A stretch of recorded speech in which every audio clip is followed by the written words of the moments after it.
Welcome to Revolutionary Motion, where we show you tennis from a different perspective.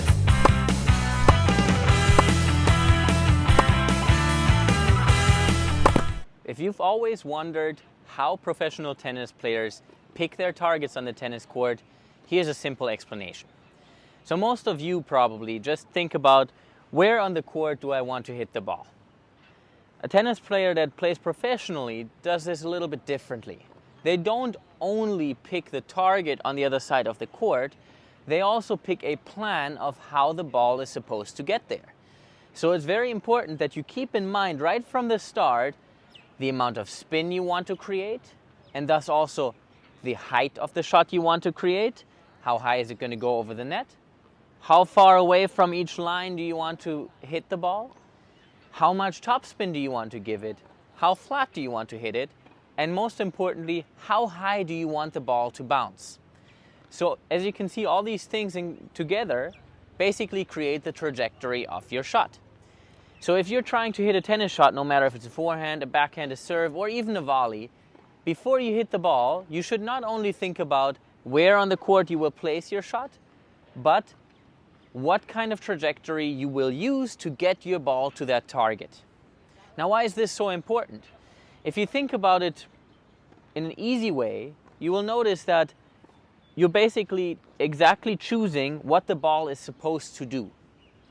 Now, every single time the ball doesn't do that in any of the regards that I just talked about, be it the spin, the height of your shot, how high it bounces, the depth of the shot, how close to the sideline it is, if any of those things don't match your expectation, then you know that you failed in that regard.